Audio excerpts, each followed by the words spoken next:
função desse tipo, né? O peso é na mesma direção, certo? Então, independe da direção aplicada, a resposta é sempre a mesma, né? Certo? E se você...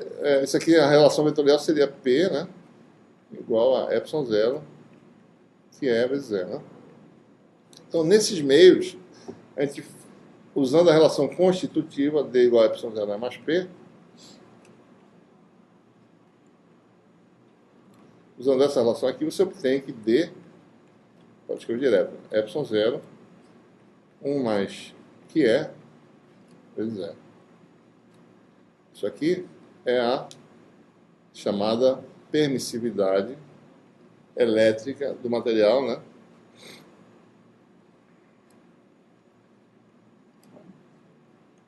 Que, em geral, é maior do que a do vácuo, né? Porque que é positivo, né? 1 mais que é maior do que 1. Né? Então, a permissividade do material é maior do que a do vácuo, material isolante convencional, a marca do vácuo. Certo?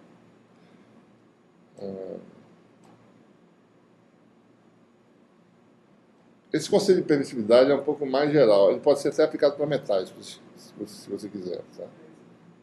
Porque condutividade... eu sei, mas se você quiser, você pode jogar isso também na permissividade. Então, olhando desse ponto de vista, e com frequências variáveis no tempo, certo? Com campos variantes no tempo, né? A permissividade do material de um metal é negativa. Tá? Exatamente por causa das cargas livres do material. Se você olhar a condutividade como sendo um mecanismo equivalente à permissividade e jogar tudo na função permissividade do material, você pode ver a permissividade de um metal como sendo um número negativo. Tá? Por isso que eu falei, isso aqui é isolante. Né? Então, quando você tem frequências, né, em metais, você pode olhar um metal como tendo uma permissividade. Você pega a condutividade e joga na permissividade, chama na permissividade efetiva, e essa permissividade, além de ser um número complexo, né, dependendo, né, no regime fasorial, ele também tem uma parte real negativa, né, que seria um análogo dessa permissividade que a gente está falando. Certo? Então, essa é a razão pela qual, se você joga radiação na ionosfera, ela volta, né, bate e volta, numa faixa de frequência. Porque lá tem um plasma que é parecido com metal, cuja permissividade é negativa, e isso faz com que a luz, a radiação seja refletida. Né? Exatamente por isso, por esse fato aí. Então, quando um epsilon de matéria negativa, se você olha, né, em termos de ondas eletromagnéticas, você bate no meio de epsilon negativo, ou seja, no metal, a tendência é voltar, porque tanto é que você vê a luz refletida no metal, né? Bate e volta, certo? Senão passava direto. Né? Então, essa é a razão, certo? Muito bem. Bom, esse é em meio materiais, a gente fala que o meio... Ou seja, as coisas ficam simples, né? No meio simples, D igual a epsilon E. Né? Então, esses materiais são... a relação de DE é muito simples, né? D e E, primeiro, são colineares e são conectados por essa relação. Se você quer resolver problemas de valor de fronteira em meios lineares e isotrópicos, né? Você tem o quê? Né? Rotacional de E igual a zero, consequentemente, é igual a menos gradiente de φ. Né? E a segunda equação é divergente de D igual a ρ. Daí você usa a relação no meio de elétrico, certo?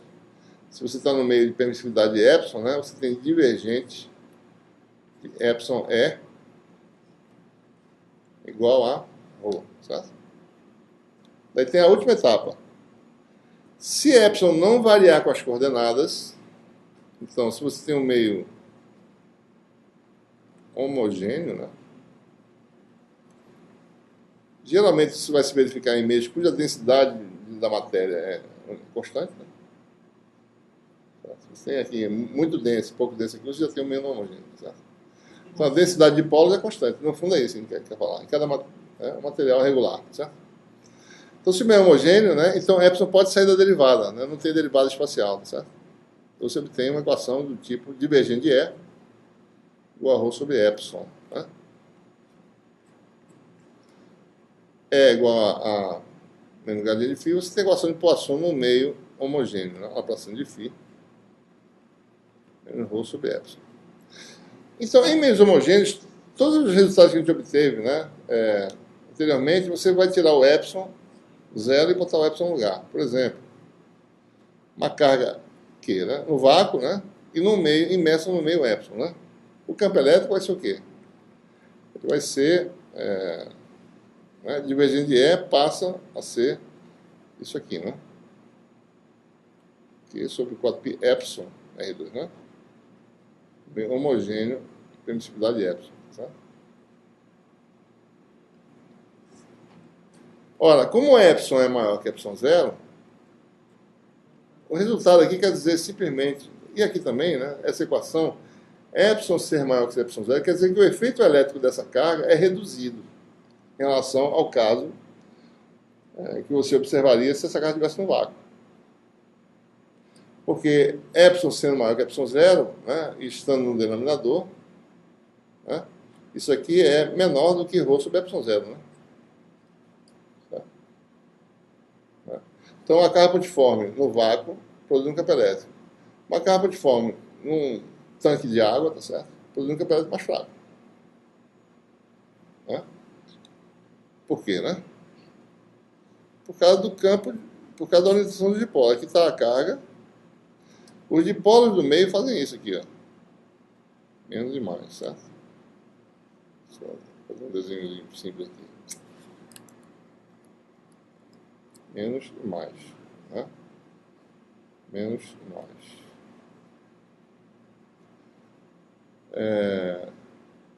E você tem essa coisa indo se alastrando, certo? Então você vai ter no fundo a carga aqui positiva, uma camadinha de cargas negativas aqui encostando, certo? Terminando aqui, né? E na parte mais externa do material, digamos aqui, o lado positivo dessas cargas vai estar aqui, certo? Esse é o resíduo de carga positiva do dielétrico, certo? Dos dipolos, né? Ora, existe um campo então que faz isso, né? Dessas cargas do material, né? Certo? E o campo total vai ser o campo dessa carga mais o campo de reação, que está opondo-se, né, ao campo que estava aqui. Esse campo da carga sozinho, certo? Vamos tirar rapidamente aqui.